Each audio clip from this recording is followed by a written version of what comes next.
worked better than my 14. This conference will now be recorded. Okay, everyone, I'm going to call the meeting to order. I will start noting that the Vermont League of Cities and Towns has given a remote public meeting checklist, so I'm just going to go through that checklist as part of our starting the meeting.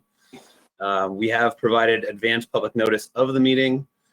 We have created and posted an agenda that has the information on it. So what I'm going to do is, just for everyone's sake, I will show the agenda so that the information is there. And then as I go through the checklist, I'll just have that up for now. This use of technology is allowing the public to attend the meeting electronically if they wish. You will see that there is a link for a GoToMeeting and a call-in number to the meeting. The other thing I will note is, if there's any reason whatsoever that this meeting does cancel, you can either let me know. You can call me at my cell phone, the 802-272-8222 number. And if you get to me at that number, then you can let me know. We can try to correct it. And if not, then we will have to postpone any other discussion because we would not be open to the public at that time. So those are the numbers to call, the access to assign administrators at the beginning of the meeting. So in the past, we've actually organized the meeting so that if somebody wanted to talk, they would actually just show to me that someone else had their hand raised. If you do see something that comes up in the chat window that I haven't noticed, you can reflect so I know, or otherwise you can speak up and just let me know that there's somebody that does want to be included as part of that conversation. Just to note, we have, I mean, should we really be doing the chat thing because of? Yeah, everything that would be in that chat window is saved and stored, so it would be part of public record. So if there's somebody from the public that wants to type something in rather than speak, they're able to do so. I will note that the meeting is being recorded. Per the law, we're supposed to record these meetings. I would ask that everybody mute their microphones and try not to type on the keyboard if it's near your microphone, just because it will interfere with the audio. And I will try to confirm everybody that is a part of the meeting by the side chat, and then I will take a roll call of those that are part of to make sure that we have a quorum. So I do show on here we have Chief Bombardier, we have our city clerk, Carol Dawes, Christopher Wurzima, and I'm probably saying that name wrong, but that's the CVTV Access. We have Dave Delcor from the Times-Argus. We have Don Monahan. We have Chief Brent. We have Dr. John Steinman, Erica Reel, Jake Hemrick, Deputy Chief Aldsworth, Michael Booten, Rick Taft, Stephanie Quaranta, Steve McKenzie, Teddy Wazazak, Tony Campos, and Bill Ahern. Is there anybody else that's a part of the meeting that I have not mentioned? Okay. Well, hearing none, I will get us started with the meeting. I'll pull up the agenda on my other screen. If you see me looking off to the side every once in a while here, it's going to be because I have a second screen that's up. So are there any adjustments to the agenda? Steve? Not an adjustment, but also sitting in my office 6 feet away is Jeff Bergeron. Okay, thank you. So are there any adjustments to the agenda? Seeing none, I'll move on to the consent agenda. Is there a motion to approve the consent? Oh, I got to take the roll call first. I'm sorry. Roll call, just going down through, pull up the list of people that are in attendance. Councillor Steinman? Here. Councillor Reel? Here. Councillor Hemrick? Here. Councillor Booten? Here. Councillor Wazazak? Here. And Councillor Maury?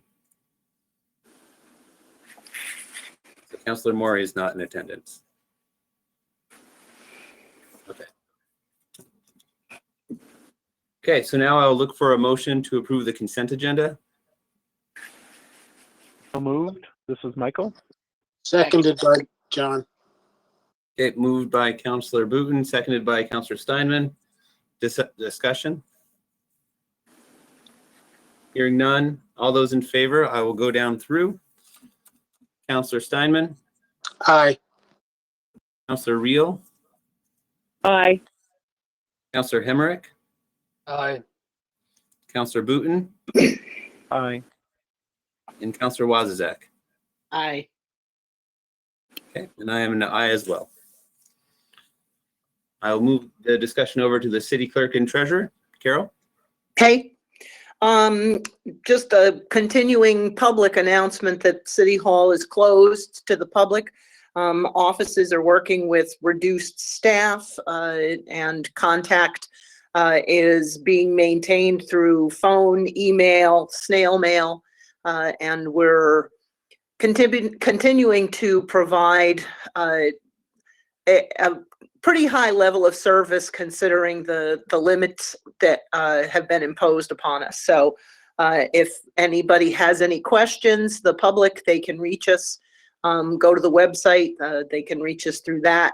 One thing that I've been working on the last couple days with Steve and Janet is we've been reviewing changes that the legislature and the Department of Taxes, Property Evaluation and Review have put into place with regards to assessing schedules for lodging the grand list, et cetera, holding grievance hearings, and the impact that that will have on our ability to issue our next tax bills. I'm putting together a chart that shows, you know, the standard schedule, the revised schedules, and my recommendations. And I'll be sharing that with Steve. And then I'm not sure whether it'll be on next week's agenda or the following week, but it will come to council for additional discussion. The other thing that I've put on the agenda for next week is more discussion around abatement of late penalties, interest charges. You'll recall that 3 weeks ago or so, council waived the late fees on dog licenses for a month, and also a month worth of interest charges and late penalties on property taxes and water and sewer bills. And so I think it's appropriate for the council to have a discussion about whether they'd be interested in doing additional adjustments through the foreseeable future. So that's on next week's agenda. So any questions from anybody? So Carol, the one question I have, the warrants look a little bit different. Do you want to talk about? I don't know whether that was, I mean, there's a number of different ways we can print the check reports out of Nemrick, and I don't know, I noticed that too today. I don't know whether that was something, and Dawn, I believe, is on. I don't know whether, Dawn, that was something that that you had asked for. Yeah, Councillor Hemrick had asked for that change, Okay. so we made it. And while we're there, Councillor Hemerick, does that provide a little more detail for what you were thinking, or? Yes. Yeah, I want to thank Dawn and for making that report change. I think it's really helpful to be able to see the budget account line and the description, and that allows to put the reader to put the charge in context of where it would fall within the municipal budget. So I thought that was really helpful, particularly as a new councillor, to understand where things are being charged to and which funds they relate to. Thank you. Any other questions for the city clerk? Okay, seeing none. I will move on to the Liquor Control Board. We do have one item. I sent it around to counselors. It's the first class, third class, and actually outside consumption permit, which arrived in the mail today, for Ladder One Grill. All have the appropriate approved local approvals And I'm seeking council approval as the local liquor control board. Any questions? Seeing none, I'll look for a motion to approve. So moved. This is John. In a second. Seconded. This is Teddy. Motion by Councillor Steinman, seconded by Councillor Wazizak. Okay, I'll go through for a roll call vote. Councillor Steinman, Aye. Councillor Reel, Aye. Councillor Hemmerich, Aye. Councillor Booton, Same. abstention noted, and Councillor Wazizak, Aye. and I'm an aye as well. Thank you. Moving on to the city manager's report. Steve? Yes, generally, most of my time last week was spent in 4 areas. Advisory task force, coordination regarding COVID operations, municipal pool contract negotiations and project definition that's on the agenda this evening, general day-to-day operations and preparation of the council packet Friday afternoon to support documentation. One other item to note is that Jeff Bergeron has been in touch with Carl Rogers, and we have scheduled the spring yard waste drop-off. It's a reduced schedule, and I think it's a split schedule from what the town usually has. They're on a reduced schedule as well. So this year it's going to be 4 Saturdays, starting May 9th through May 30th. 4 Saturdays, 8 to 12 in the morning. And so it is scheduled. I think that announcement is up on the website, and I'll check with Jody to see if it's gone out to a front page forum. There will be no spring pickup though. So we'll offer the drop off, but no spring pickup this year. And that's all I have.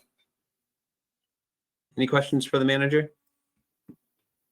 Go ahead, Jake.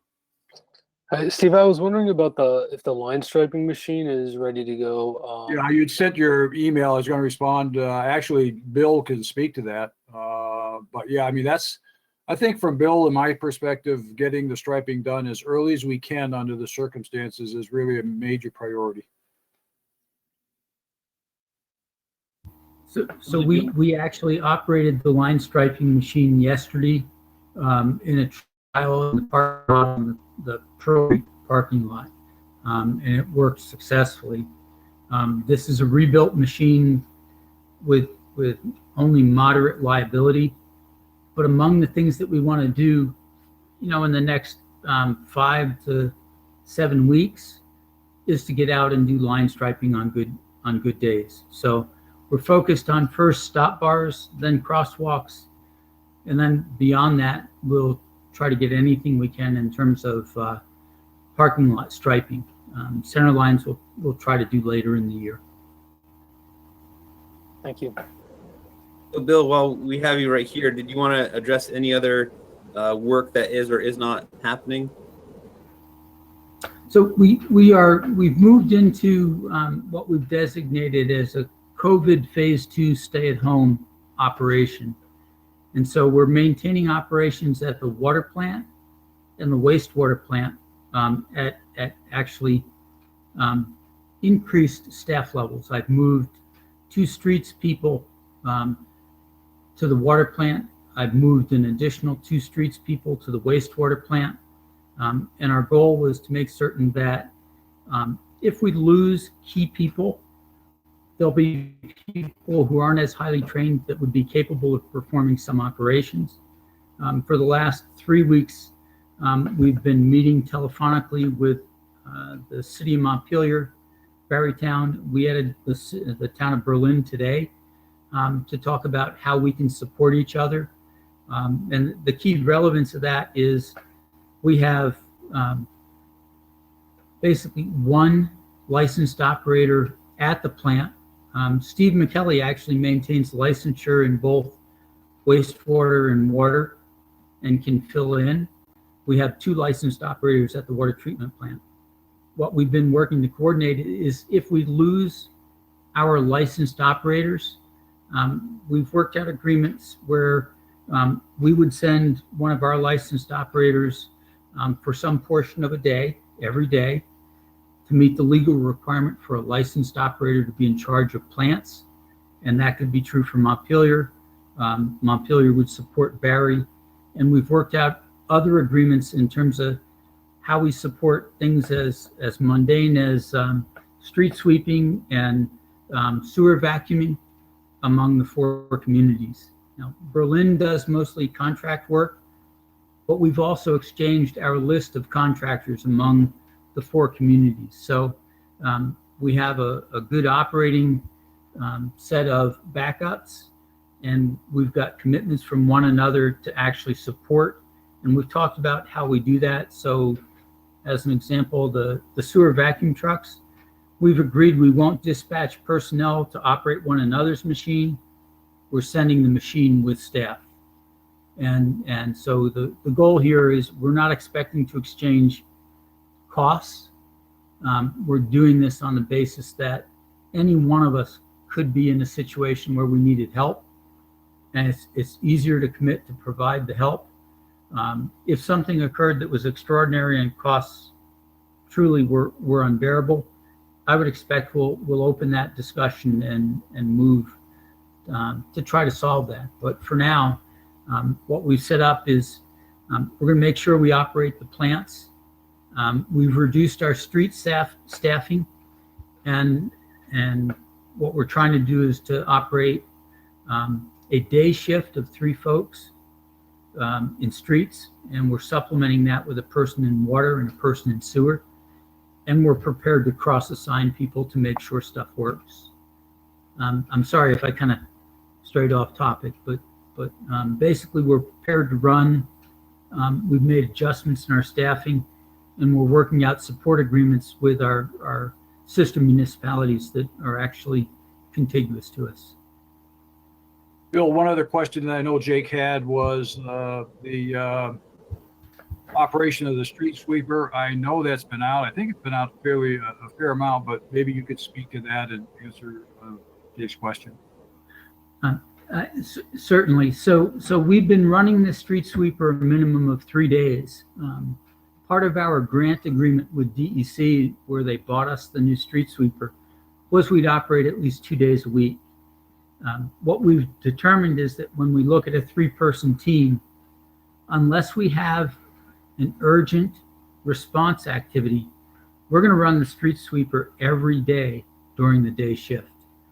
It's an opportunity. It's a low exposure risk. The cab of the sweeper actually is a HEPA filtered environment. It does a reasonable job of picking up most of the dirt. We're working on helping staff understand we need to use more water so that we're able to leave with a cleaner street. If you've looked where the sweeper's already run, you'll see very clearly it ran, but we're getting some smearing from the curb brush, and we're working on trying to address our operations to improve that. But we'll be running the street sweeper. I'm really confident a minimum of 3 days a week, and it may be more based on what goes wrong on the streets. Thanks, Bill. Bill, one question on that is, since it is kind of windy out there right now and dust is getting kicked up, and this will probably kick up a little bit more dust, is there a way to at least have the schedule out there so people are aware if they're out, they're thinking about taking a walk, or it's next to their house and the window's open, so that they're aware of that dust possibly getting kicked up? So I think that's an excellent idea, and we can. When we tried to articulate to Vermont DEC what we were doing, we developed, and I think we have 13 different routes. There's no reason not to post the route and to give a schedule for when it's going to be done. And that would help citizens know when we're going to go by. And in terms of nighttime activities, because some folks have objected to the successful operation of the street sweeper, it picks up cans, debris, rocks, and they rattle through the machine. It would give them a chance to know it's going to be in their neighborhood tonight. I think that's just a good idea. Thank you.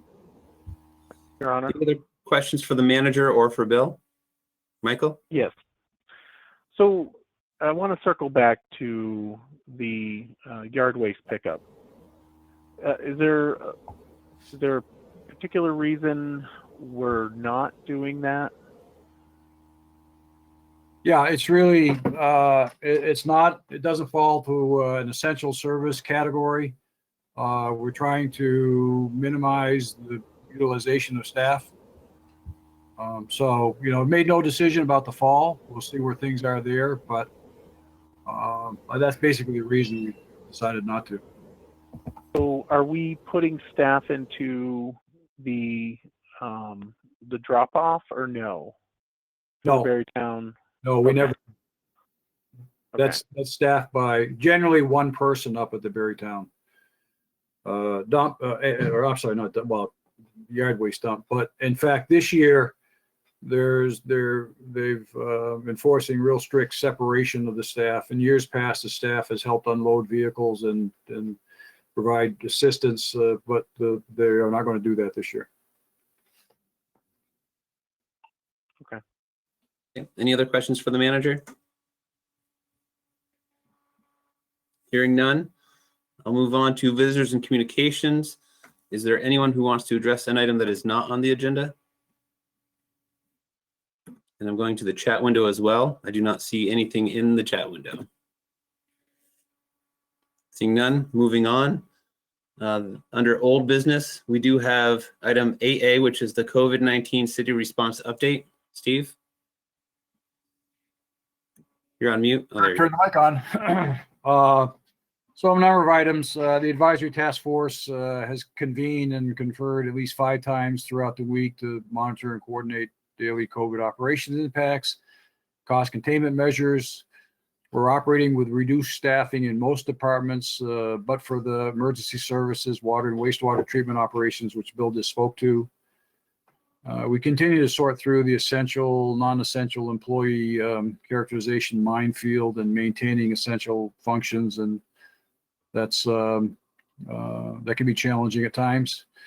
We're monitoring at least I'm monitoring, I think some of the other staff are monitoring at least 2 call-in forums on a weekly basis now, the Vermont Department of Labor Town Hall on Thursdays and the State Emergency Operations Center forum on Fridays.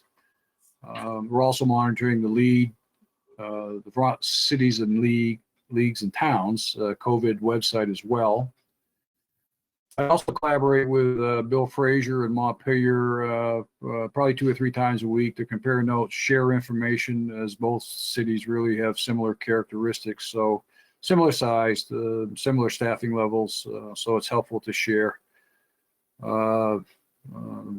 notes and issues that we're working through.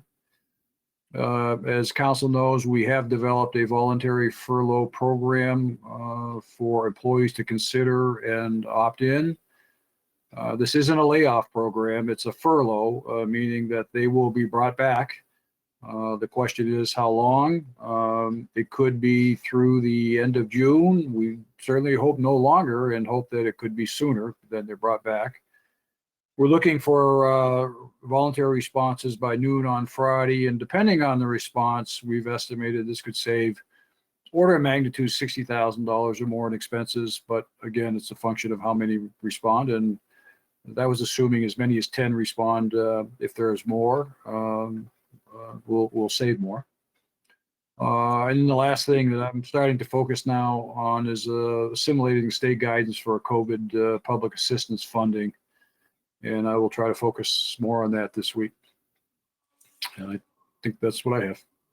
So Steve, the one question with the furlough policy is, what if all of one department decides that they want to furlough at one time? Is there a priority order?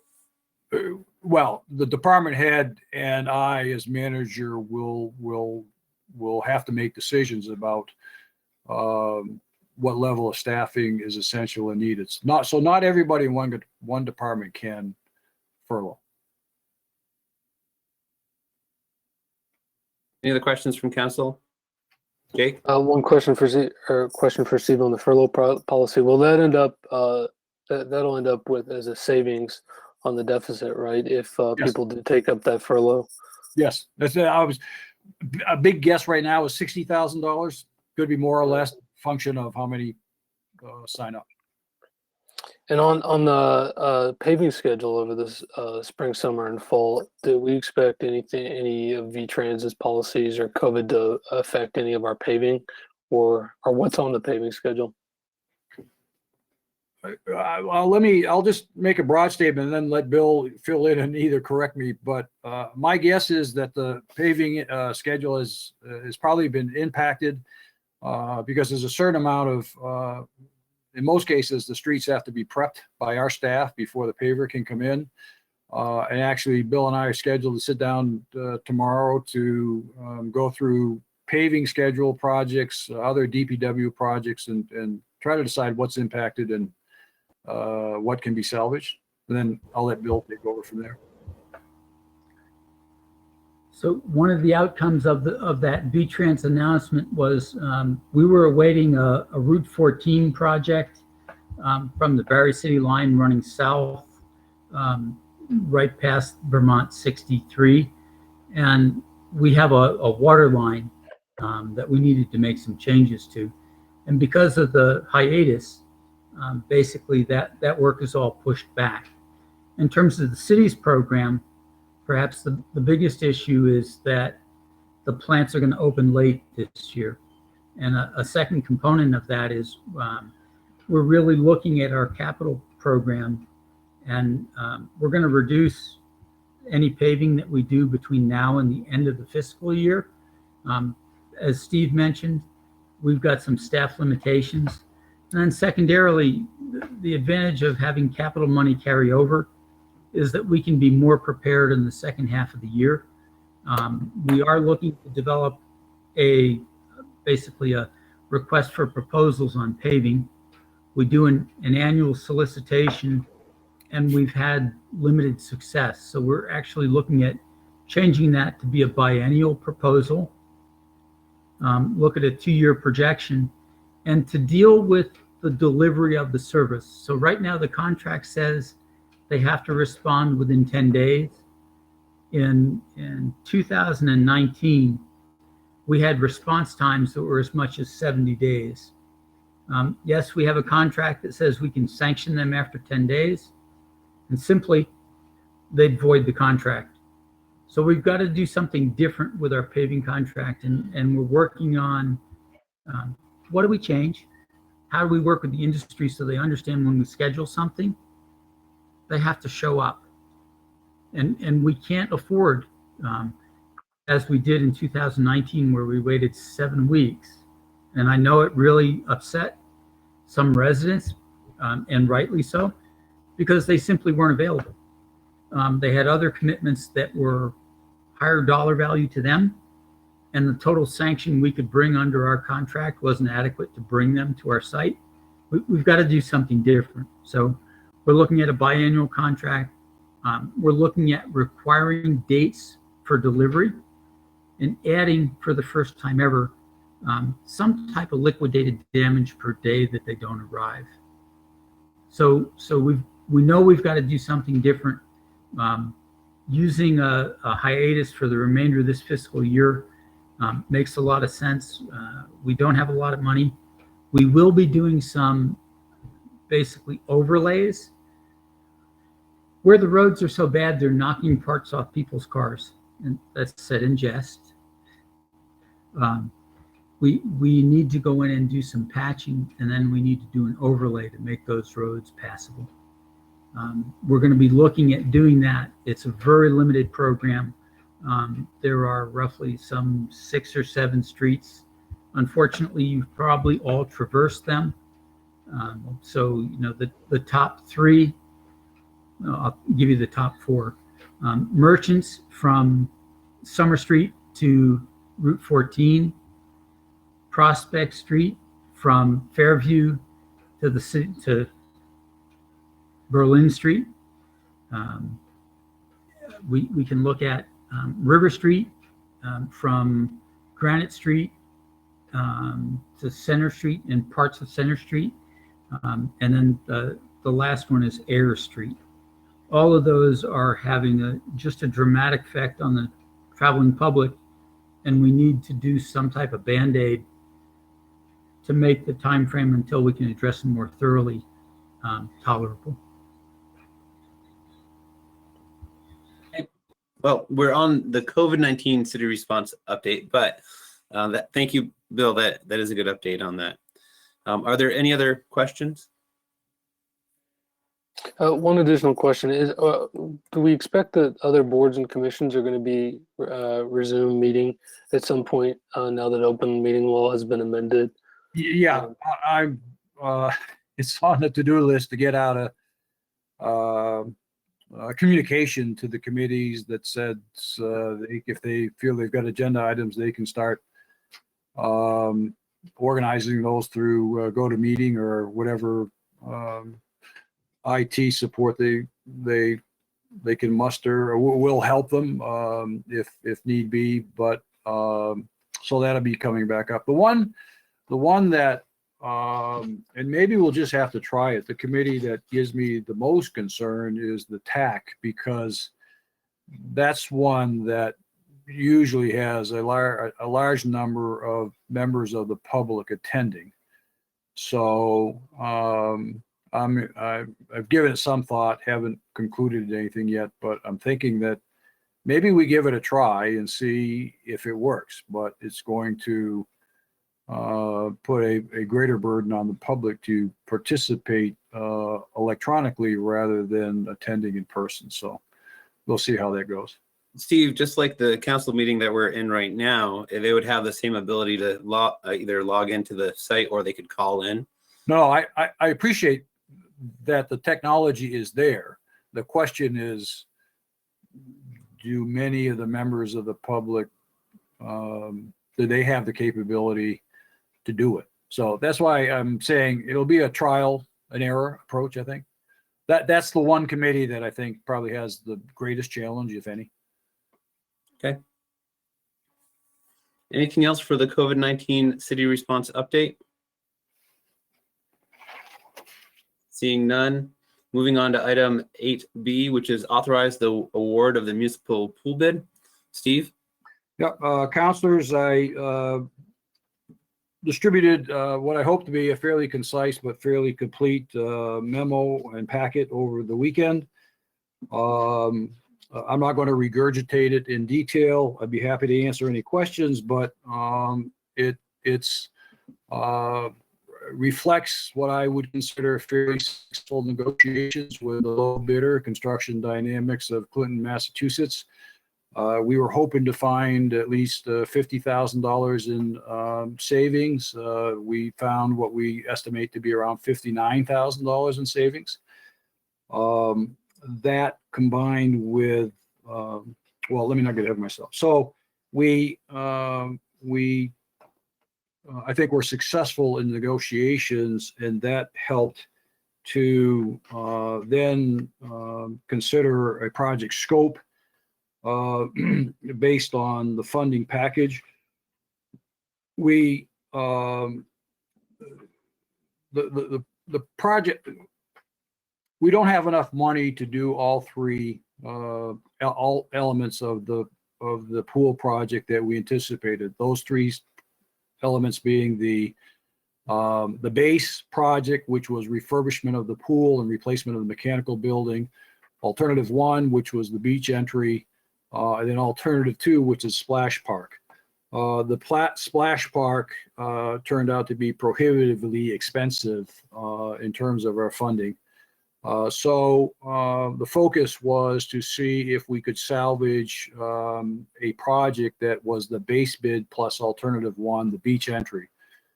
In my judgment, it would be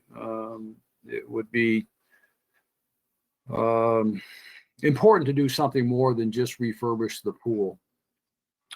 And so with the funding that we have available, we've already incurred some expenses, which I've accounted for. But the funding, briefly summarizing the funding, that's a $720,000 from the pool bond, $24,000 from the American Gift Fund donation, which is spearheaded by Lyman Amsden, the former superintendent of schools. The LWCF grant, which is $200,000 from the state. The $220,000, the 2020 bond passed this past spring, which had a $250,000 direct allocation. And then I believe there's at least $150,000 potential contingency in that. I think actually the contingency is as much as $280,000. I feel comfortable we could allocate $150,000 of that to the pool, which gives us $1.344 million in funding. The project costs net of the value engineering savings for the base bid and alternative one, as well as the two other alternates 3 and 4, which were a higher quality base and finish. That leaves a total cost of about $1,154,000. We have $138,000 of costs expended between engineering, other testing costs, some of the force account work that the DPW department has done to date to try to get ready for the contractor and to try to hold up our end of the cost reductions that we've negotiated. That will leave a project contingency of just over $50,000, which I think is a comfortable enough cushion to be comfortable advancing that scope of the project. I think that said, I'll be happy to answer any questions, but I have, in the interest of, I guess, total transparency, I did reach out to the state ACCD to inquire as to whether this type of construction would be okay under the governor's shutdown order. And the response we got back is that no, the pool construction is not considered essential public safety construction. So we can't start the project right off. But in my mind, it's critically important to get hopefully get a council authorization to proceed when we know the time is right. Get that authorization this evening so we can be poised to get it. And we got one more piece in place, if you will, and we'll be able to move once we can see that will be allowed. So while I consider that, I'm going to guardedly say a minor delay at this point. It could turn into be something more than that, but at this point, I consider it a minor delay. And as I noted in the memo, my recommendation to the council is that you pass a motion that allows the award of the municipal pool refurbishment project bid to Construction Dynamics of Clinton, Mass, inclusive of the base bid, the beach entry, and the enhanced finishes, subject to the negotiated value engineering cost reductions. So with that, I'll open it to questions. So any of the councilors have questions? Hearing none. Well, Is there a we're looking for comments as well, or Sure. we can certainly wait until the motion is done. We can do comments then. Never mind. I'll wait until then. Is there a motion?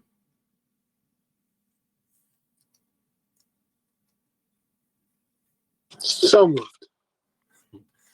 So I'm assuming the motion is to award the municipal pool refurbishment project bid to Construction Dynamics of Clinton, Massachusetts, inclusive of the base bid of $996,800, beach entry of $194,000, and enhanced finishes of $22,900, subject to negotiated value engineering cost reductions. Correct?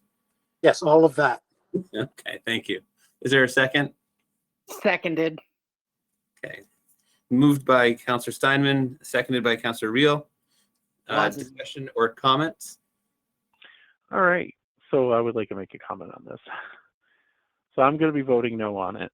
The reason why is I don't know if this is something we should move forward with, especially considering our current circumstances with COVID.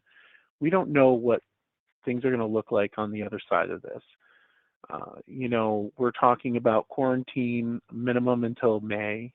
I know that National Life has shut us down until May, and I've heard projections all the way out until August. That's going to have a significant impact on individuals and how they deal with other people. We're talking about, complete changes where people might even start wearing face masks, and we're talking about little children going to a pool together. I'm thinking pump the brakes. Yeah, Which I made that comment before. Yeah, just to know that the construction would be happening this year. We wouldn't be opening the pool again up until 2021.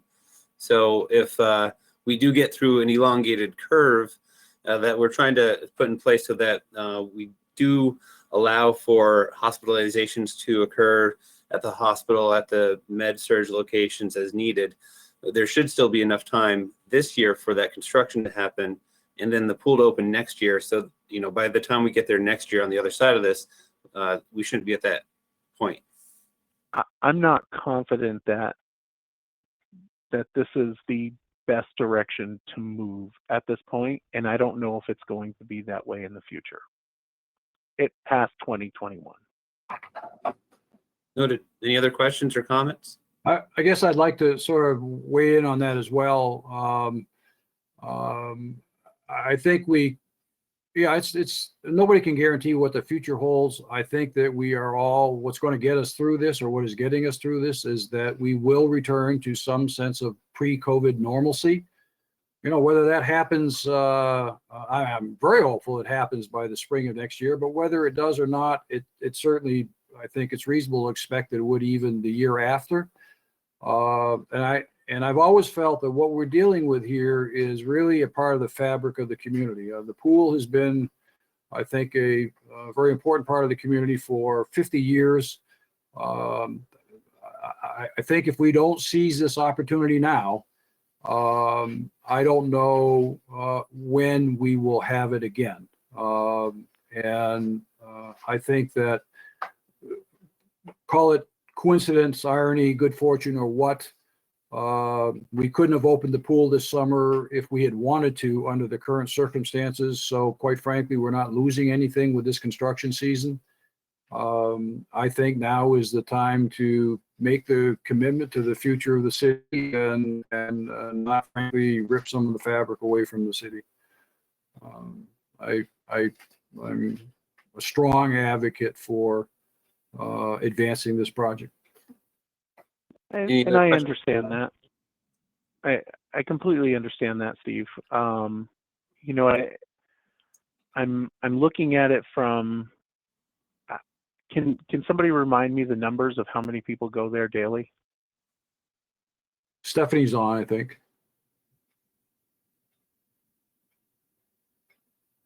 Steph? Stephanie's mic is lit up, but I can't hear her. The last time I checked, the hottest day of the year, there was 100 people. And I think we were averaging below 40, if I recall. I saw Jeff in the background there. Does he know? I think you're around there, between 35 and 40 would be an average number. You have your highs and you have your lows. So, Michael, at this point, we have gone through the process where those numbers were presented. We put it out to the voters. The voters approved the funding for this project. We're now going through the different processes. This is actually the second time that we've gone through a bid process for the pool figures. I mean, I think if we were going to have that conversation, that would have been well over a year ago. Councilor Hemrick? Yeah, I had a procedural question. So if this bid is awarded by authorized or accepted by council, does the contract come back to us, or is this the final vote? And also just a note that the voters approved a notice budget that was $150,000 less than what is proposed here. Yeah. Well, let me Go ahead, Steve. I'll take it one at a time. If you award the contract this evening, you are putting your trusted manager to actually execute the contract at the right time.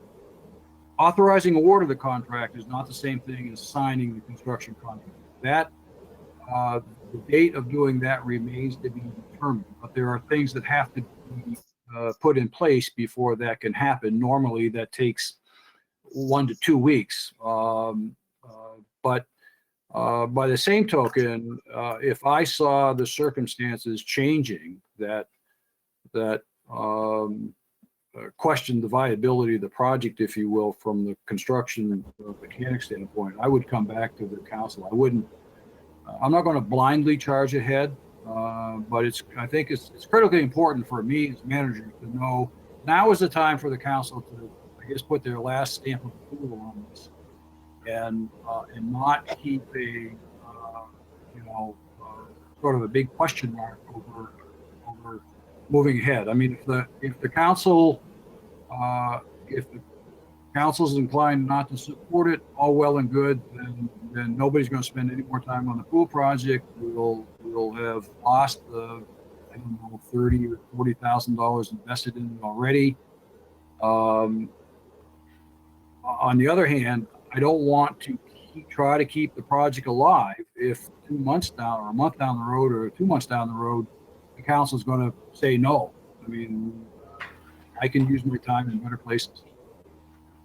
Yeah, I think my concern is the $50,000 contingency for $1 million+ project going into an economic downturn that could affect labor, materials, timetables, is a very kind of an uncertain time to go into, and not seeing a contract and not having an opportunity to look at what leverage is in place is something that gives me pause.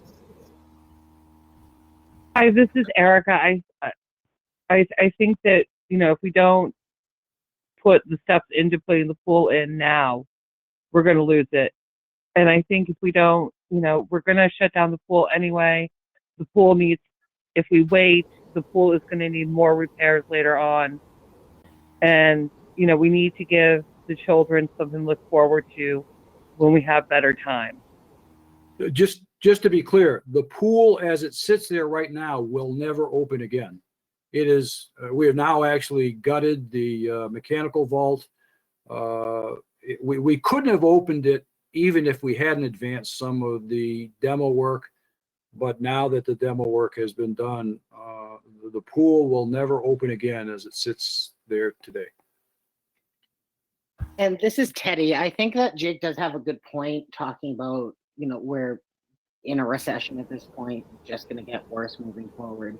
And I think that moving tentatively forward with the contract now, like it's easier for us economically to do it now than it's going to be in another year and a half. And so giving Steve that authority now will make the pool cheaper. And I mean, just underlying what Steve said, we can't operate the pool now. The city has, and the voters have already told us to move ahead with the pool. So I think delaying this is just going to continue to make people's lives harder and more expensive. Any other comments? Okay, hearing none. We do have a motion on the table. I'll just reiterate it. To award the municipal pool refurbishment project bid to Construction Dynamics of Clinton, Massachusetts, inclusive of the base bid, $996,800, beach entry, $194,000, and enhanced finishes, $22,900, subject to negotiated value engineering cost reductions. I'll go through with a roll call vote. Councillor Steinman? Aye. Councillor Reel? Aye. Councillor Hemrick? Nay. Councillor Booton? No. Councillor Wazizak? Aye. And I am an aye. So that should be the 4 votes. So it is approved. Thank you. I appreciate that. Mr. Mayor, Yes. I'm sorry to interrupt, but I just want to confirm it wasn't clear on my phone. Councillor Hamrick's vote was a no. Correct. Thank you. Moving on to item 8C, it's the authorization of the Central Vermont Solid Waste Management District Municipal Services Program Grant Application. Manager, I have your name next to that one as well. Yes, this is a grant application, basically put together by Steve McKelly in response to the Municipal Services Program grant offer by the Central Vermont Solid Waste Management District. It's rather straightforward. We've elected to sponsor a tire drop-off. We estimate the cost to be around $950 for staff and about $1,600 for tires. That's assuming we get as many as 400 tires at $4 a tire. I think the only judgment call here is whether to charge a fee or not. Let me back up. So if the cost of $2,500, that means the city share would be $1,000. We have a budgeted grant line item. It's actually in the planning department, but it's there to take advantage of local matches for grant opportunities that come along like this. So we would use 1,000 of that $10,000. The only judgment call here is whether to charge a fee or not. We've put this together assuming there would be no fee because we think charging a fee just defeats the purpose of the program. The intent is to encourage people to come and get rid of their tires in a responsible way, not to do what we see all the time is, and from complaints that we received, we have at least 2 or 3, if not more, chronic tire disposal areas on the sides of the roads. At any rate, I'll answer any questions or await the council's pleasure. So councilors, do you have any questions? Councilor Hemrick? Is this something that you have to show an ID for to prove that you're a Berry City resident, or is this something that we're subsidizing the region to do? Reasonable question. I don't know that we police where the tires are coming from. I suppose if you look at it from the Central Vermont Solid Waste District's point of view, it's a regional solid waste district, so I think that they would probably be supportive of taking the tires whenever they come from, if they're supporting 2/3 of the cost of the operation. So on that same note, if someone like on Green Up Day goes out and finds extra tires and they bring them, if there's no charge, then that's a positive. If they are collecting tires for some reason, maybe they use it for potting for their garden or whatever during the spring, but then they have to get rid of the tires after that. That could be substantial. Is there a limit on the number of tires that each person is able to bring? no, we didn't envision that. I guess from my perspective, the more tires, the better. It's just that many fewer tires that will end up on the side of the road, or that the city is going to pay to get rid of anyways. Because when the tires are left on the side of the road, who do you call? You call the city. Any other questions? Seeing none, I'll look for a motion to authorize the Central Vermont Solid Waste Management District Municipal Services Program grant application. So moved. I'll second. Moved by Councilor Booton, seconded by Councilor Reel. Any other discussion? Seeing none. Councilor Simon? Aye. Councilor Reel? Aye. Councilor Hemrick? Aye. Councilor Booton? Aye. Councilor Wazizak? Aye. And I am an aye as well. Thank you very much. Moving on to item 9A under new business, award municipal pool service preparation bids. And I see that now Jeff is sitting in Steve's seat. Yeah, Go I ahead. don't want to get too comfortable here. It's not a job I want. So I sent out 6 invitations to bid to 6 local companies. And we posted it on the state bid site. Of the 6 locals that I sent out, only 1 replied. 3 companies replied to the state bid site. So I had a site visit on February 24th. The only ones that showed up were the 3 that saw the bidding on the state site. They looked it all over. Had a very good conversation with all of them. They're local, you know, per se. Brandon, Braintree, I'm from Westford. The one that replied to the invite was Mobile Sandblast from Montpelier, and the bids came in. Mobile Sandblast, I asked them to bid it both ways, hydroblasting and sandblasting. Our pool consultant kind of recommended the hydroblasting. The problem with that is it's not something that a lot of people do. There are people that have it. In fact, the Blast, Dustless, Braintree, and Opus from Westford. Well, Opus is kind of a different story. I'll get into that after. But anyway, they all bid. Mobile Sandblast came in as the low bidder. $6,500 to sandblast, $7,000 to hydro. And they all said the same thing. Basically, hydroblasting is more time consuming. Sandblasting is more aggressive, so it's quicker. Vermont Protective Coatings, sandblast was $19,200. Hydro was $27,625. Heat Blast Dustless out of Braintree. Very unique. He has a machine that's a combination hydro, and he uses glass beads instead of sand. His bid was $24,910. And the Opus Corporation from Westford. Now they're a full construction management and contracting firm. They don't actually do the work; they find people to do the work for them. They didn't bid hydro, just sandblasting. It was $38,100 plus. So I recommend we award it to Mobile Sandblasting from Montpelier for $6,500. He did the blasting 3 years ago. And that time he charged $7,000. So the reason he keeps it low, he's very knowledgeable in sandblasting.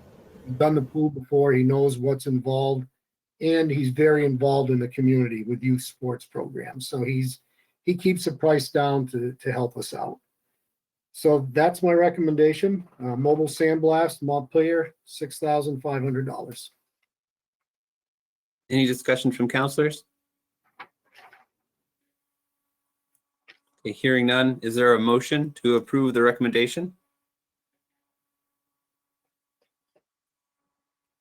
I'll start the motion. Oh, I had both of you at once. So, Second. okay, and I believe the first is from Erica. Yeah.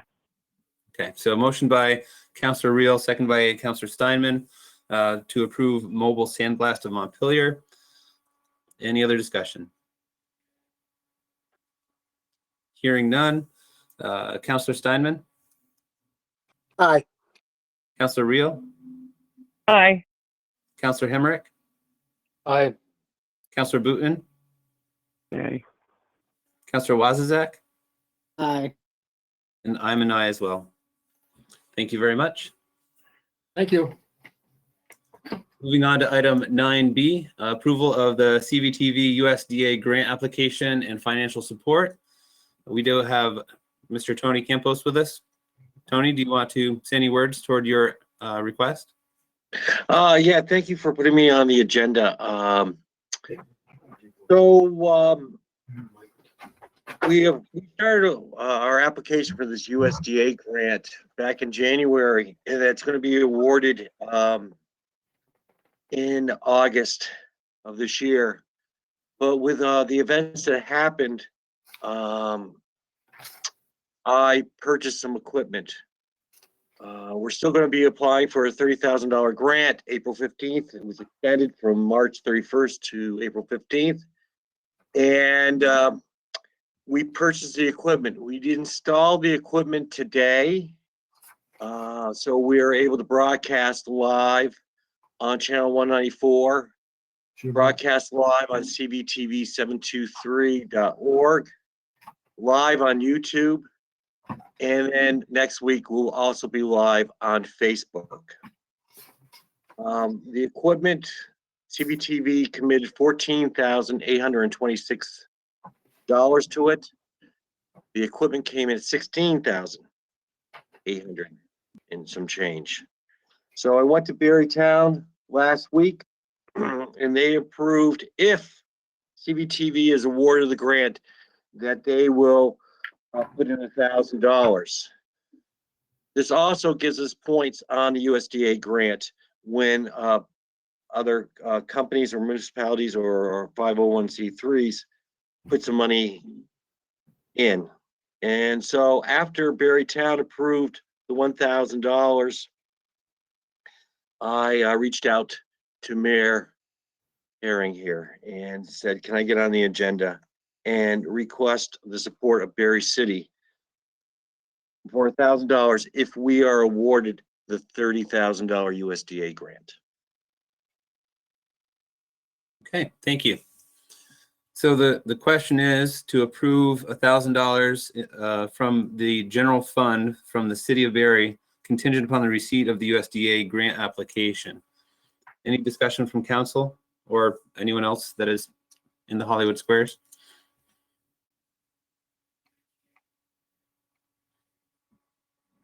Okay, seeing none, is there a motion to approve the $1,000 if the contingent upon the receipt of the USDA grant application? So moved. Second. Moved by Councilor Steinman, seconded by Councilor Hemrick. Any discussion? Hearing none. Councilor Steinman? Aye. Councilor Reel? Aye. Councilor Hemrick? Aye. Councilor Booten?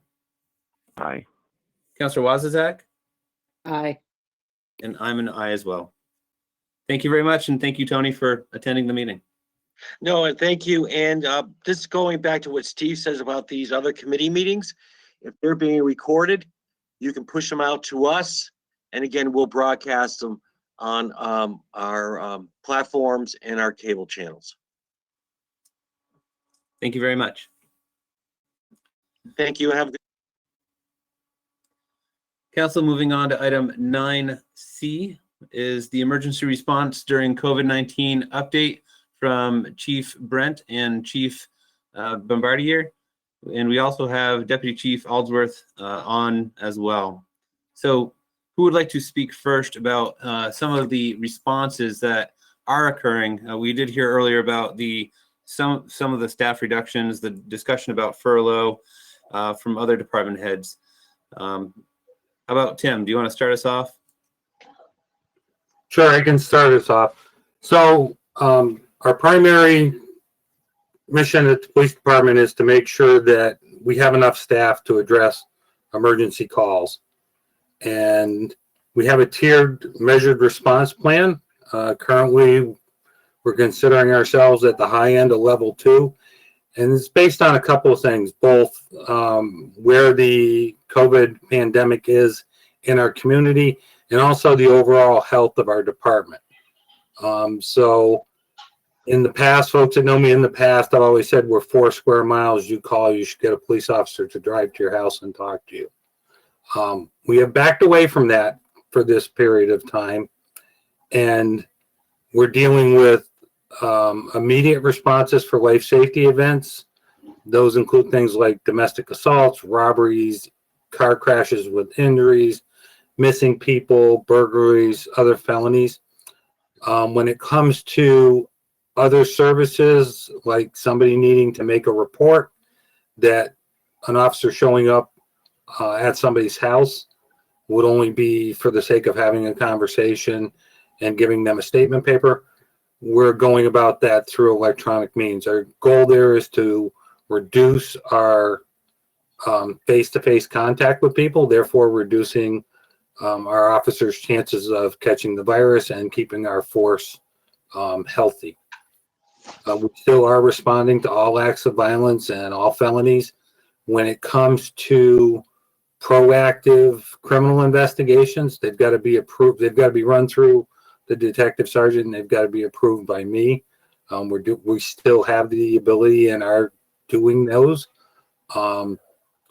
When it comes to motor vehicle violations, it's really directed at the more serious motor vehicle violations. Other areas that you might see our response is a little different is when we talk about people calling in reporting violations of the governor's directive. We are referring them to the portal that has been set up by the Attorney General's office for these complaints. Trying to keep our members from going out and doing face-to-face with people just because they're in a group. Again, looking out for the safety of our staff so that they are here healthy and able to respond to any serious issues in the city. With that in mind, and that we can't control everything, we've got some additional backup plans regarding even more restricted or limited operations, as well as a couple of different shift and team options looked at maximizing staff for the sole purpose of responding to those serious events. So Tim, related to things like, you spoke to it a little bit about groups forming. If there's people playing basketball at the playground, over at Charlie's Playground 2010, I think that's the name now. The concerns are that they are congregating and that it is in violation. The city of Burlington, for one, was looking into enforcing it a little more in depth. Is that something that you see the city of Barrie doing anytime soon? I still like the idea that we trust people to make good choices and do the right thing. That's 95+% of the people in the communities. But you have to look at where we're going and what our primary function is in law enforcement. Are we the stay-at-home police, or do we really need to be there to respond to those serious emergency situations, those acts of violence? And do we need to make sure that our force is robust enough so that even if we do get sick, that not everybody in the police force is sick at the same time? At this time, we have been referring those things to the portal. I think the other issue is, if you've watched TV or read the news or listened to the news while you're driving in your car, you get really conflicting messages, both with regards to interpretations on the governor's orders, and then people say, oh yes, we want you to follow this, you must stay at home, and then followed up by, but if you can't, go out for a walk with a friend and stay 6 feet apart. So it's really a little bit convoluted. I was on a meeting today, a phone call meeting with all the chiefs, and we've asked to get some better direction from Attorney General Donovan's office. We have a meeting Thursday, again, a phone-in meeting at 10 o'clock. So maybe we'll have some better answers to this. But right now, I'd like to rely on the individuals in our community to do the right thing and not put our officers in a position where they're having unnecessary contact with people.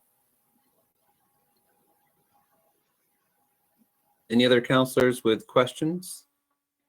So I apologize, I missed a part of that, but I fully support the officers not contacting individuals. Was there a conversation about the police officers enforcing the stay home, stay safe? There was. So I can rehash that for you. Right now, we're getting mixed messages. This was part of my conversation with the chiefs earlier today, both in how the governor's orders comes out and then how it's delivered. People are doing the stay at home. Even the signage on the interstate is conflicting. We're hoping to get some better direction on Thursday with a meeting with the Attorney General Donovan and some of his staff. But right now, we're not seeing parties of 50 or 60 people. We're seeing a handful of kids playing basketball on a basketball court, or we're seeing, as the mayor and I talked about, a handful of individuals outside their apartment building smoking and joking. I don't think we need to be the stay-at-home police for those groups at this time. I don't think we should be involved in being the stay-at-home police group, period. Well, there's, Just as a personal opinion on that. Yep. That is not, we live in a free society. So I have no problem with a police officer going up and just saying, hey, listen, you know, there is this order, please, you know, try not to be close to each other. But, you know, I saw in the Vermont Digger about, you know, they haven't started assessing fines yet. So on that subject, Councilor Booten, on the fine thing, that's also one of those areas where we get mixed messages. Technically under Title 20, Governor's Health Order, or the Secretary of Health also, I believe, is enforceable. It's a misdemeanor, citation to court, and up to a $500 fine. At the same time they put that out, they also put out to law enforcement that it's not probable cause to get involved with people.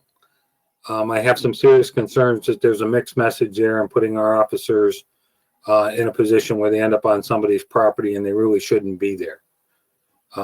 Hopefully those things will get ironed out Thursday, but right now I'm not comfortable with having our officers be the quarantine stay-at-home police, particularly with the lack of direction that I've got at this moment.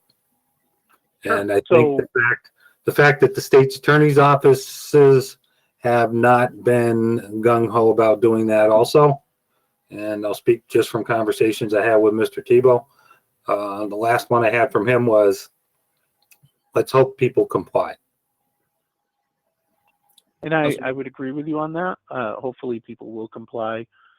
But I'm certainly 100% opposed to using our police force to force people to comply. Well, when you look at what that crime is, okay, we'll say it's a crime not to follow that order. It's a misdemeanor crime of $500 fine. That's the same type of things that right now at level 2, it's not an act of violence, it's not a felony, that we're not sending officers to, for the sole purpose of making sure they're healthy and safe to deal with the real serious stuff. Councilor Hemrick? Thanks, Mr. Mayor, and thanks for the update, Chief Bombardier. I had just a question about traffic violations. Or I noticed I've noticed, and I've heard a couple neighbors notice, that there's been a marked increase in speeding. At the same time, we have a lot more people out walking and biking around town, and I haven't seen a heavy police presence in my area in the neighborhood. And I think just even if they're not writing tickets, having more presence around and could help slow down the traffic a little bit and keep people safer. I would say for the last 3 weeks, Monday through Friday, there haven't been anywhere from 4 to 5 marked units on the road all day during the day, including one unmarked. If people have areas that of our concern, you know, somebody says, oh, somebody's speeding down Smith Street through my neighborhood, please give me a call. If I'm not there, leave me a message, or send me an email. It's tim.bombardier@vermont.gov, and we will put a police presence there. We're not going to ignore somebody's violation, serious violations, but also just the presence of a cruiser does make an impact. Thank you. You're welcome.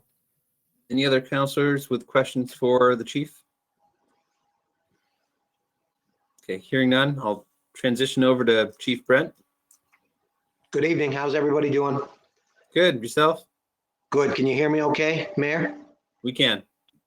All right, perfect. I put put together a few things just to maybe bring everybody up to speed. Obviously, it's a very trying time for our staff. It's very unnerving. We're very much different than what Chief Bombardier's group. They're able to handle some calls over the phone. Unfortunately, our calls are all in person. So it's very trying for our staff, and it's very unnerving not knowing what next calls is going to bring. Even though we're somewhat used to that, that's part of our job, but it is, again, unnerving. In 47 years of this business, I've never been through anything like this, so it's not an everyday event. We've been prepping for the treatment and transport of COVID patients.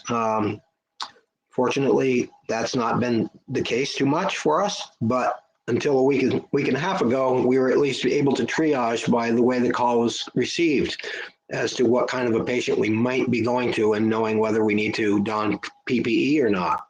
Unfortunately, about a week and a half ago, based on experience, and this whole event is nothing but experiential learning as we go along. As one of our colleagues put it the other day, it's like trying to fly an airplane while you're still trying to build it.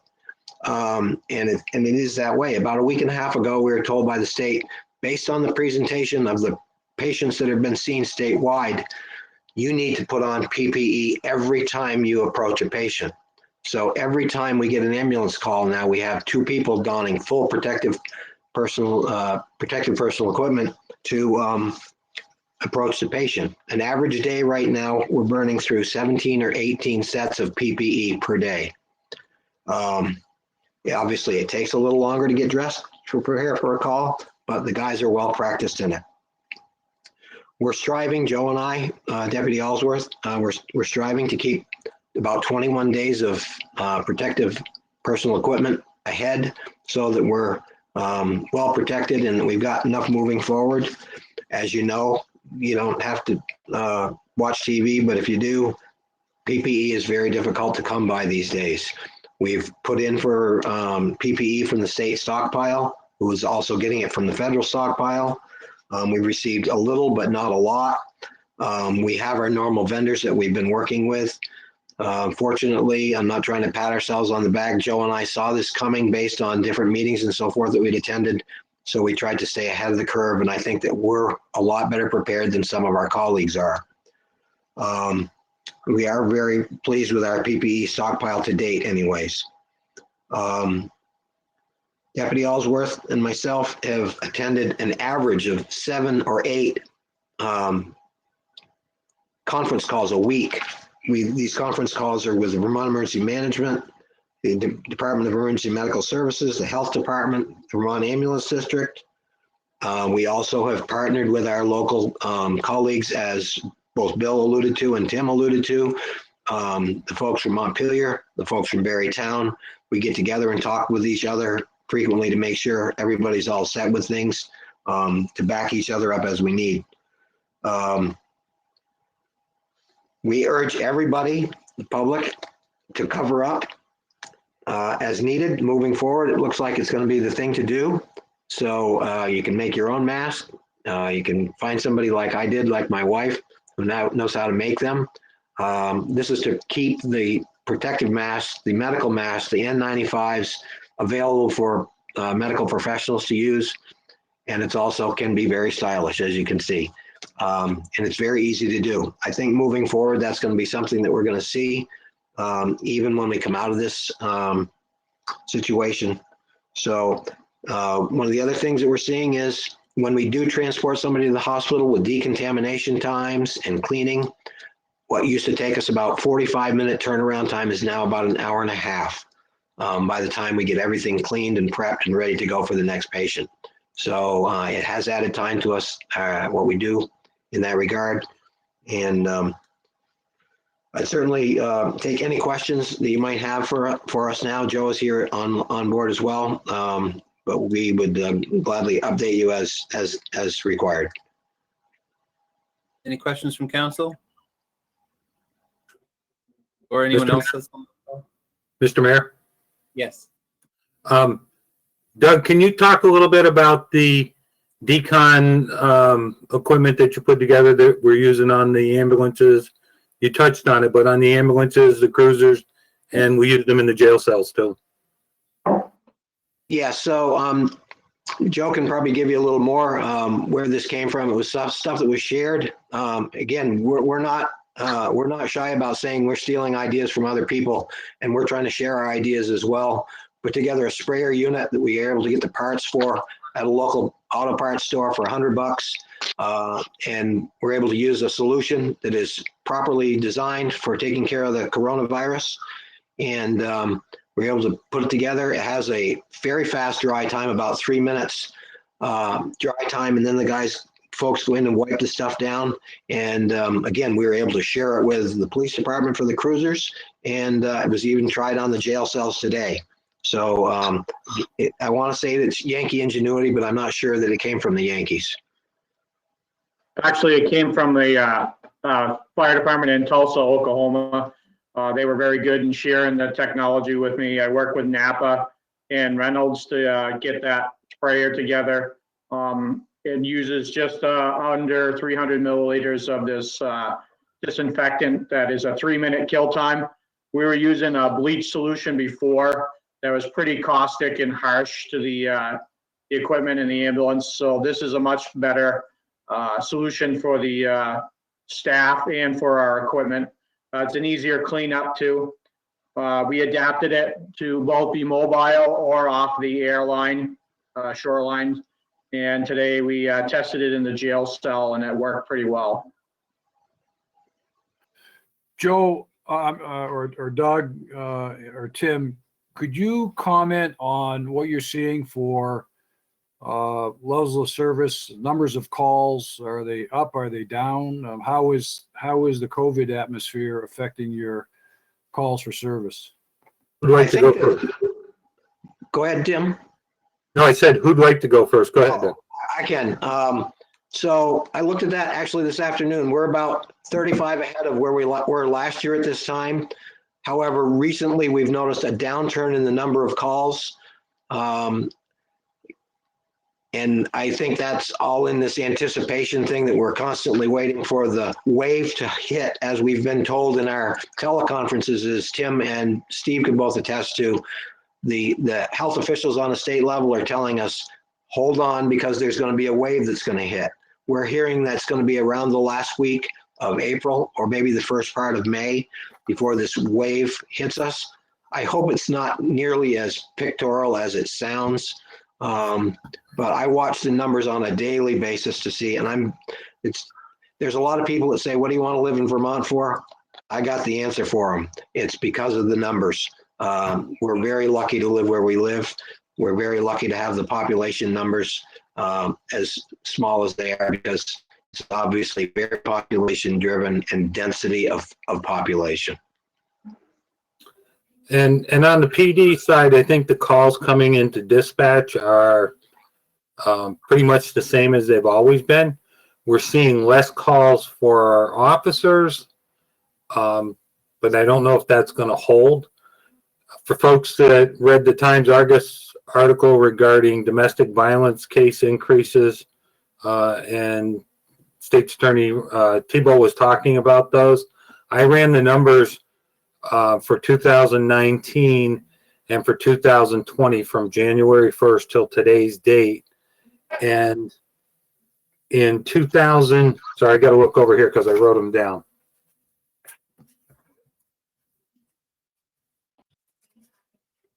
I know, don't lick your fingers. In 2019, we had 26 calls that were either misdemeanors, felonies, or calls that just came in as a domestic disturbance. And this year we've had 49. But really where the big difference is, not in the calls that people get arrested for, not in the calls that are found to be legitimate, but it was just the number of calls saying, and I drilled down on some of them, calls in saying, I think my neighbors are having a fight, officers go there. It's everything from, yes, they're having a verbal argument to a loud television. I think that's due in part to way more people being home right now. I think that's also due in part to the ongoing educational process within our communities about domestic violence and making sure that people are reporting domestic violence or calling the police when they suspect something's going on. But when you look at the arrests, in 2019, we had 22 arrests for domestic violence in the same period.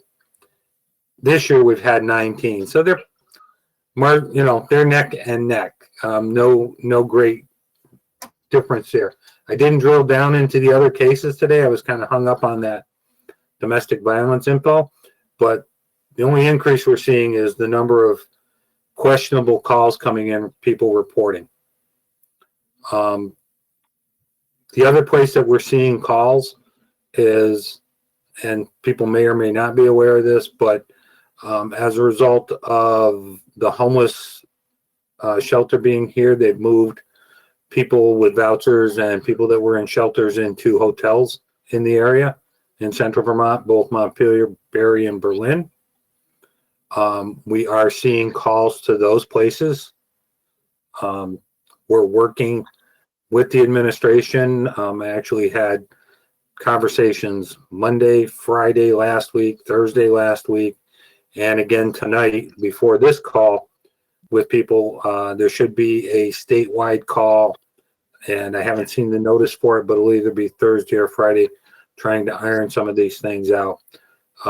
Rick Desatel from the Good Sam has been, I think this was his second week when this started. He's been overseeing what was going on at the O'Connell Lodge. That was the first place in central Vermont where they moved a lot of homeless folks there to put them under one roof and make it easier to provide food for them, etc. He's got a model there that's a staffing model that, for the most part, with some tweaking, seems to be working better than anything else we've seen in the state. And we're trying to get everybody else to come around to, at least in central Vermont, to replicate that model and maybe add some additional fail safes in there so we don't up our calls for service there. Any other questions for the chiefs or the deputy? Mr. Mayor, I'd like to add that the hospital census is down right now, and our call volume is reflecting more of lift assists and no transports rather than actual physical transports. And that's a trend that they're seeing across the state. So we've been working with the Vermont Ambulance Association and the legislature to address that downturn. And I have nothing to report on that. I've also been working with the Barre Integrated Faith Group on feeding, the feeding Garden of Feeding.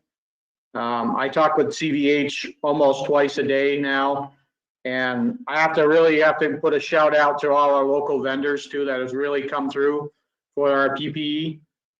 We've staggered it out so that we do have the 21 days, and hopefully we can leapfrogging every week on that. But the local vendors have stepped up and helped us with that. Thank you, Jim. Anything else? Okay, hearing none. I'm going to say goodbye. Okay, thank you, Tim. Take care. Thanks, Tim. So, council, we'll move on to item 9D, which is the review responses to bond anticipation note, RFP. Carol, are you still on? Yeah, I had to switch platforms because so now I'm on the phone. So, okay. I sent this memo around today. We put out an RFP a couple weeks ago for a bond anticipation note in support of the $1.7 million bonds that the voters approved back on town meeting day. I received 5 responses from local financial institutions. I've provided you with a matrix summarizing the responses.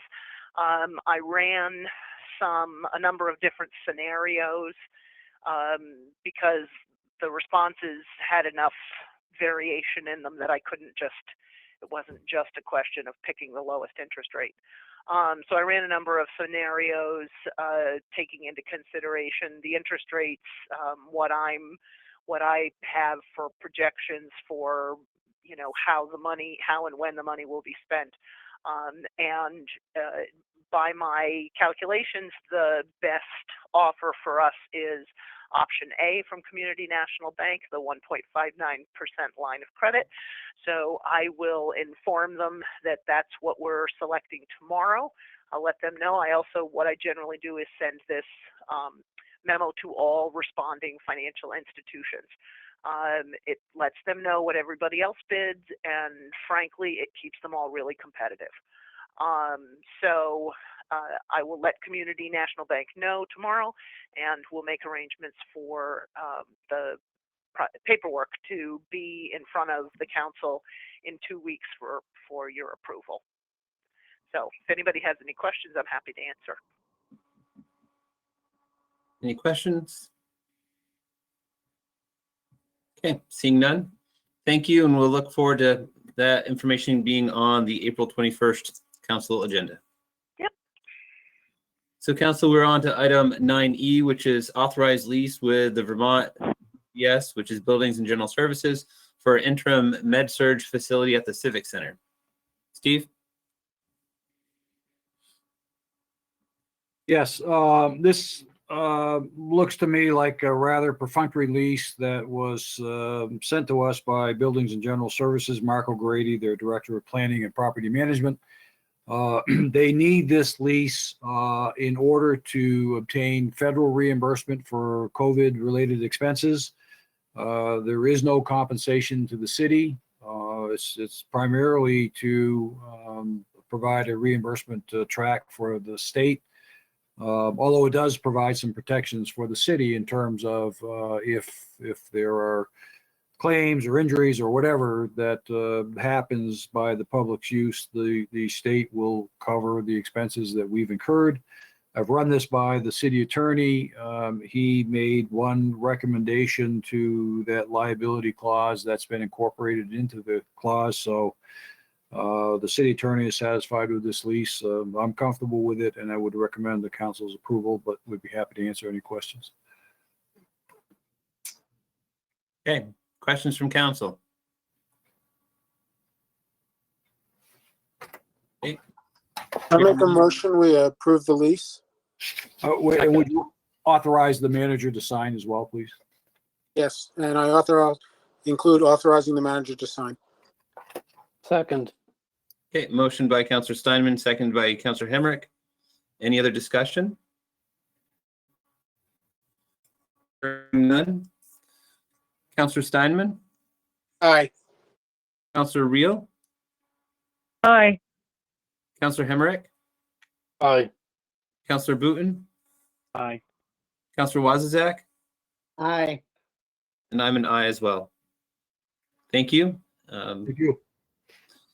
Council, we are at roundtable, and I'll just go around the same list if there's anything that any councillor would like to bring up. Councillor Steinman, we'll start with you.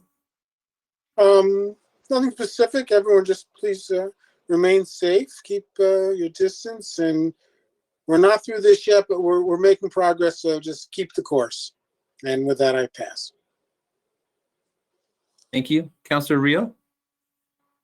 I just echo the same words. I hope everybody stays safe, sticks to the guidelines, and just keep on doing what you're doing and stay at home as much as possible. And with that, I pass. Thank you. Councillor Hemrick?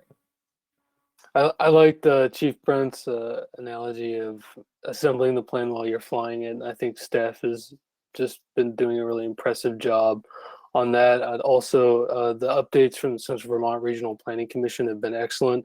And I want to thank the Washington and Northern Orange County Regional Response Command Center, which is a mouthful, their work to ensure health and wellness, reduce the hospital surge, and support vulnerable populations. It's just, there's so much impressive work going on right now, and I want to thank everybody that's doing their part. Thank you. Councillor Booton? Yeah, since we're in central Vermont, I wanted to point out a thing that was going around on Facebook, which was the 22 staff members of UVM Medical Center, and it had a picture of Central Vermont Medical Center on it. And it was kind of misleading. So people don't have to be concerned about, you know, it going rampant up at Central Vermont Medical Center. Is, from what I understand, and I don't know because, you know, I'm not privy to that information. It's not Central Vermont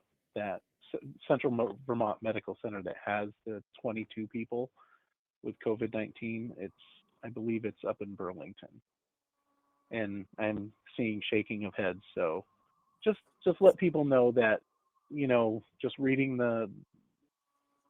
the title line and seeing the picture isn't always the best thing. And always be careful what you're reading. Always trust Dave Delcourt. He's always got our back. He's not even on here to appreciate that. Oh, that's so sad. But then I'll pass. Thank you. Councilor Wazazak? Yeah, just everyone keep on keeping on. Thank you so much to our Chief Brent, Joe, Tim. Thank you so much for all the work that you guys are doing. And yeah, no, thank you so much. Everyone stay safe. Oh, this is what I was going to say. Chief Brent talked about loving living in Vermont for the lack of population density, which is certainly accurate. But it's also been great to see folks all over the state, our business community stepping up, the faith groups stepping up, everyone really coming together to support each other, which is also a very Vermont thing that makes me grateful to live here. And with that, I will pass. Thank you. And I will just add, thanks to the Vermont League of Cities and Towns, they've been supplying a lot of support for municipalities, including ours, on rules and trying to have some interpretation of the legislation that's been coming out. And to the Vermont Department of Health, if you go on to their website and check out their COVID-19 site, they're updating it pretty much on the fly as well. You can now go in and check the information more on the county level. They have to note that because of small numbers, they're not allowed to give out the information smaller than at that county level, but at least they're keeping us up to date. The information from the governor's office is coming out. Tim noted that there will need to be some further guidance, but again, it's an evolution as this goes through, but you can find a lot of good information out there. And if you can, I mean, this is one of my masks that I had from downstairs from when I do work around here at my house. And I'll say that it's interesting running a meeting from my house for the first time ever for a city council. I don't know if that's a first for the city or not.